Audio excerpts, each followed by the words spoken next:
the risk of political figures sharing misinformation during this time?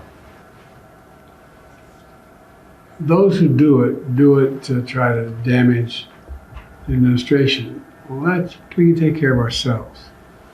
But it misleads people. It puts people in circumstances where they panic, where they really, really, really worry. They think now they're not being taken care of.